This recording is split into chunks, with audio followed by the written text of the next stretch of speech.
It's time for our talking point here on Sky News Sunrise this morning. We're asking, would you give up your marriage for something a bit more modern? Right now, the government is consulting on whether to allow heterosexual married couples to give up that status and convert to civil partnerships. One couple grabbing the headlines over the weekend for saying that they believe the concept of marriage is outdated and anti-feminist, and they plan to convert their marriage to a civil partnership if the government rubber stamps this move, of course.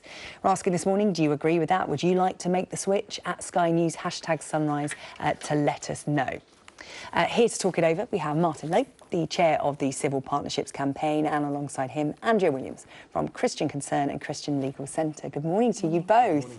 It's interesting, Martin, I feel we should start by highlighting the differences between a marriage and a civil partnership. Yes, I think the news this weekend about a couple seeking to convert from a marriage to a civil partnership is rather the minority case. The main urge of the Equal Civil Partnerships campaign, which I'm involved in, is to get couples who are not in any legally binding relationship at all at the moment, who are an opposite-sex couple, to have the opportunity to find a legally valid relationship without getting married. A lot of people in my position have been in a long-term heterosexual relationship for more than 20 years. We feel we know where we are. We don't feel we need to validate that by taking vows or joining with any existing institutions. What we feel, we just want to put that relationship on a legal footing. The technical legal differences between a marriage and a civil partnership are quite slim.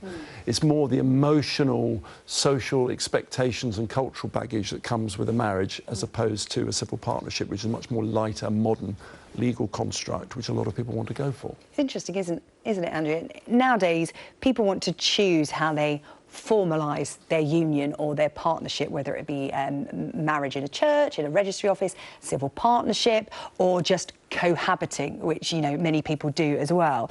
Do you think marriage is being undervalued as time moves on? It's being seen as an old-fashioned concept. Well, I'm going to say that marriage is the best concept. It's timeless.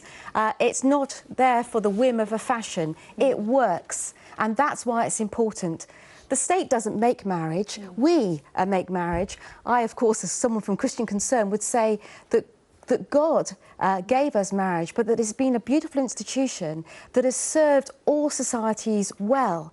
And when we start to pick and mix relationships, when we start to say, oh, I'll do this, or we totally undermine it and we redefine it. And actually, it's anti-women, it's anti-feminist. This is actually another lie that comes on there, because when two people, when a man and a woman come together and say and promise that they will be together for richer, for poor, in sickness and health, until death they part, that is something that is truly beautiful, that is good for them, that is good for the man, it's really good for the woman. The idea that they're going to be together, protect, love and nurture their children, that is good for society. And when we start messing around with it, as we have done in civil partnerships, which are increasingly just not taken up, as we've begun to mess around with it. Okay. So we've messing around, though. I mean, it's you know, cohabiting is the fastest growing kind of family type. Marriages are a long-term decline, as you know.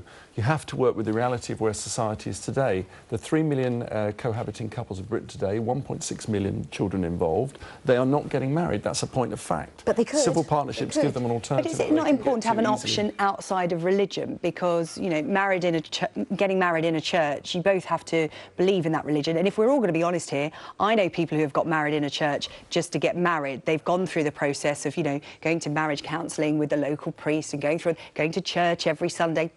They're not actually buying into that religion. They're doing it to have a wedding. So if we're going to be honest here, is it not better for religion as a whole and for couples in this modern society to have an option outside of religion?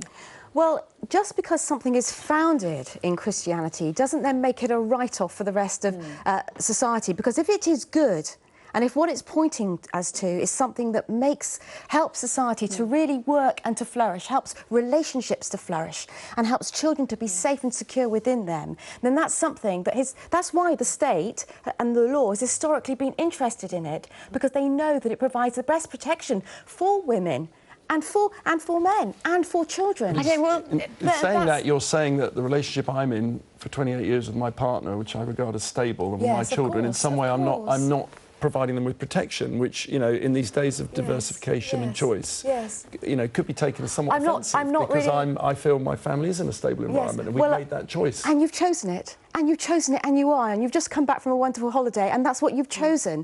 And the point, so we're arguing for choice for all, and that's what the civil partnership. And the choice is critical because when you get married, you know, till death do us part. I promise to love, honour, and obey. I mean, quite often that doesn't happen. And, you know, these marriages break up and people don't stick to those vows. So look at divorce rates. Yeah, so I'm just wondering if, you know, it is good to have all these options, whether it be civil partnership, cohabiting. You know, people want to feel secure from a legal point of view, an emotional point of view, so they should have those options, and it doesn't always have to be made in a church. In the pick and mix culture that this then becomes, which it does increasingly become, and more demand, and civil partnership originally in 2004 was never meant to be marriage, it became marriage. What happens then is that you just undermine marriage entirely. But is it not better to have something that works? If it's pick and mix, if you tailor-make a union for you, it's more likely to work. That's all the stats, all the social science is not showing that at all. And let's also remember that although marriage is declining, I think that's in part because of what everyone feels about it. It's all as in we're in a sort of chaotic culture in many ways in terms of that.